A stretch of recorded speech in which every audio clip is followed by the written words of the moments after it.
hadirin wal hadirat jamaah syahriyah yang dimuliakan Allah Subhanahu wa taala.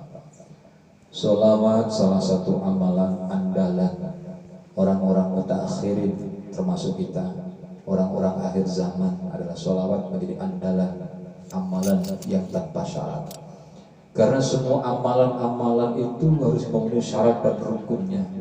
Apabila syarat rukunnya tidak terpenuhi, maka amalan itu akan ditolak oleh Allah Subhanahu wa taala. Ketika kita berzikir astagfirullahaladzim, astagfirullahaladzim, tetapi hati kita tidak mengakui kesalahan-kesalahan kita, tidak iftikor kita, maka istighfarnya hanya sampai ke tenggorokan dan tidak mendapatkan ampunan dari Allah Subhanahu wa taala. Ketika kita mengatakan bahwa la ilaha illallah, la ilaha illallah, dakhalal jannah, syarat rukunnya adalah ketika kita mengucapkan kalimat la ilaha illallah itu kalimat-kalimat yang nafi isbat, artinya kita yakin seyakin-yakinnya tidak ada Tuhan selain Allah. Kalau tidak ada konsentrasi atau khusyuan, maka kalimat la ilaha illallah itu hanya mendapatkan keduniaan saja. Di hadapan Allah kita akan tertolak. Tetapi sholawat, inilah khususnya sholawat. Kita baca sholawat itu tanpa rukun dan tanpa syarat. Dibaca sambil tidak khusyuk itu diterima. Dibaca sambil kita berhatas besar bahkan kita diterima. Dibaca sambil riak, takabur, sombong kita masih diterima. Apalagi kalau kita baca dengan iftidhar, istiqor, tadarruk, maka sholawat itu akan menjadi zion yang luar biasa di sisi Rasulullah dan Allah Subhanahu wa taala. Oleh sebab itu Bapak Ibu, kita tidak salah memilih sholawat itu sebagai amalan kita, andalan kita di hadapan Allah. Sholat yang kita lakukan tanpa khusyuk, maka sholat itu akan tertolak di hadapan Allah Subhanahu wa taala. Bayangkan, sholat yang tidak terpenuhi syarat dan rukunnya, maka sholat itu tidak akan diterima oleh Allah Subhanahu wa taala. Sedangkan sholat itulah satu-satunya amal yang pertama kali akan dihisab oleh Allah Subhanahu wa taala. Maka sebab itu Imam Ghazali itu telah mengatakan, idza uqimat as-shalah alaihi as-shalah, apabila engkau ingin mendirikan sholat, lam taku, jangan kau dirikan sholat dulu hatta ra'aituni, selama engkau belum menyaksikan aku, selama engkau belum hadir, selama aku belum hadir di dalam dada. Jadi sebelum kita makan takbir Allahu Akbar, ma'rifat dulu kita kepada Rasulullah Sallallahu Alaihi Wasallam. Ini menandakan bahwa sholawat itu menjadikan fardu ain bagi seluruh umat manusia yang mengerti tentang sholawat. Sehingga orang tidak diperkenankan terburu-buru di dalam takbiratul ihram sebelum menghadirkan Rasulullah Sallallahu Alaihi Wasallam. Ini bukan hadis, tetapi ini pendapat dari Imam Ghazali. Tetapi Imam Ghazali adalah ulama yang ahli hadis, ulama ahli ma'rifat, ulama ahli qalbun, sehingga terkadang ahli hadis itu masih kalah dengan Imam Ghazali karena dia termasuk ulama ahli qalbun, ahli hati, ahli tadarruk kepada Allah Subhanahu wa taala. Bahkan sebelum kita mengucapkan assalamu alayka ayyuhan nabi wa rahmatullahi wa barakatuh, maka fardu ain yahduru asy-syasyir Rasulullah sallallahu alaihi wasallam. Fardu ain hukumnya menghadirkan Nabi Muhammad sallallahu alaihi wasallam sebelum kita mengucapkan assalamu alayka ayyuhan nabi wa rahmatullahi wa barakatuh, kemudian kita mengucapkan asyhadu an la ilaha illallah. Nah, inilah pentingnya sholawat yang harus kita perbaiki. Nah, kemudian apa fungsinya sholat wahidiyah, Bapak Ibu yang dimuliakan Allah? Beruntungnya kita sholat wahidiyah ini termasuk salah satu sholawat yang baru maksurah, sholawat yang dikarang oleh ulama. Karena sholawat itu ada yang maksurah, sholawat yang dikarang oleh Rasulullah Sallallahu Alaihi Wasallam itu namanya sholawat maksurah. Ada sholawat ghairu maksurah yang dikarang oleh sahabat, tabi'in dan ulama, namanya ghairu maksurah. Dan jumlahnya sholawat ghairu maksurah itu jauh lebih banyak ketimbang sholawat maksurah. Sholawat maksurah itu kurang lebih hanya 100 redaksi. Yang pertama kali adalah sholawat Ibrahimiyah yang Bapak Ibu baca ketika sholat itu. Allahumma sholli ala sayyidina Muhammad wa sayyidina Muhammad kama shallaita ala sayyidina Ibrahim. Itu pertama kali sholawat yang diajarkan oleh Rasulullah Shallallahu Alaihi Wasallam kepada para sahabat-sahabatnya. Kemudian ada lagi sholawat yang Bapak Ibu baca biasa dalam sholat subuh di kunut itu. Maka kunut itu menjadi sunnah muakkad. Maka pendapat Ghazali kalau kunut tidak kita lakukan maka wajib mengganti dengan sujud sahwi. Bagi orang tidak mengerti tentang sholawat maka kunut itu tidak dibaca. Dia belum mengerti, tidak paham betapa pentingnya pada sholat itu sholawat yang dikarang langsung oleh Rasulullah Shallallahu Alaihi Wasallam. Kalimatnya ada al-ummiyi, maka dikatakan al-um itu al-um. Kemudian sholawat yang luar biasa lagi adalah sholawat ainul wujud. Sholawat ainul wujud itu sholawat yang oleh Rasulullah diberikan kepada putri tercintanya Siti Fatimah. Namanya sholawat ainul wujud yang bunyinya Allahumma sholli ala ruhi Muhammad fil arwah wa jasadi Muhammad fil jasad wa kubur Muhammad fil kubur. Jadi di jasad manusia, di jasad makhluk ada ruhnya Muhammad. Di dalam kuburnya seluruh kubur ada ruhnya Muhammad Sallallahu Alaihi Wasallam. Maka ini kemudian diterjemahkan oleh Syekh Abdul Qadir Al-Jailani menjadi 2-3 halaman sholawat ainul wujud itu. Sholatnya si Dewi Fatimah. Nah kalau sholawat yang ghairi maksurat itu jumlahnya itu kurang lebih 12.000 kurang lebih sholawat banyak itu. Termasuk sholawat tibil dulu, sholawat munjiah, sholawat nariyah, sholawat al-barzanji, sholawat tiba, sholawat batar, sholawat apa lagi itu, tijaniyah, sholawat kubro, banyak, sholawat jibril, semua termasuklah sholawat wahidiyah. Ini semuanya adalah sholawat yang dikarang oleh sahabat, tabi dan ulama. Sholawat satu dengan sholawat yang lain tidak bertentangan. Bahkan wahidiyah ini tafa'ulan, tahsin kepada sholawat yang sudah ada. Artinya apa? Menjadi penerjemah sholawat yang sudah ada. Itu pertama. Yang kedua, sholawat wahidiyah ini langsung ada gurunya, ada pembimbingnya.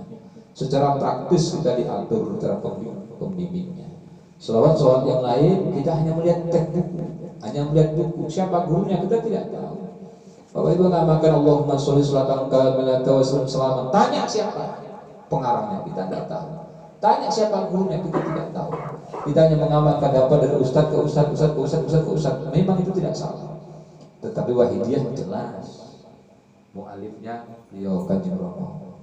Kemudian diwariskan kepada putranya Kiai Abdul Majid Al-Fikri radhiyallahu anhu sebagai penerusnya. Nah kita pun pernah bertemu dengan mu'alifnya, yakni Kanjeng Romo Kiai Haji Abdul Latif Majid radhiyallahu anhu. Kita pernah bertemu, kalaupun tidak kita pernah menyaksikan videonya. Tetapi kalau sholawat yang lain kita tidak pernah melihat siapa gurunya. Ini berarti kita akhir zaman yang termasuk manusia yang beruntung ketika menemukan sholawat wahidiyah. Ini hidayah Bapak Ibu. Tidak semua orang mau mengamalkan sholawat wahidiyah ini. Dia tahu manfaat, dia tahu asrornya, dia tahu wahidiyah, tapi dia tidak mengamalkan karena ini hidayah. Hidayah itu tidak mudah. Ibarat kalau kita itu menggiling padi, ya, itu gak semuanya itu menjadi beras. Ada yang terpental keluar. Padi itu tidak semuanya masuk air juga menjadi beras. Ada beberapa beras itu yang keluar, lari dari penggilingan, lari daripada kesulitan, kemudian dia terpelanting keluar. Apa nasibnya? Dia akan dimakan oleh ayam. Tetapi kita yang rela memperjuangkan nafsu kita digiling, digulung dengan wahidiyah, maka orang wahidiyah ini zikirnya lama-lama, campur ngantuk, campur lama. Ini proses penggilingan. Oh, digiling itu tidak nyaman. Kita ingin mendapatkan santannya kelapa. Apa yang kita buat? Kelapa itu kita belah. Udah kita belah, kita pecahkan. Udah kita cungkil lagi. Udah cungkil, kita parut, kita peras, kita masak sampai mendidih, baru terjadi namanya minyak. Wahidiyah itu begitu berat.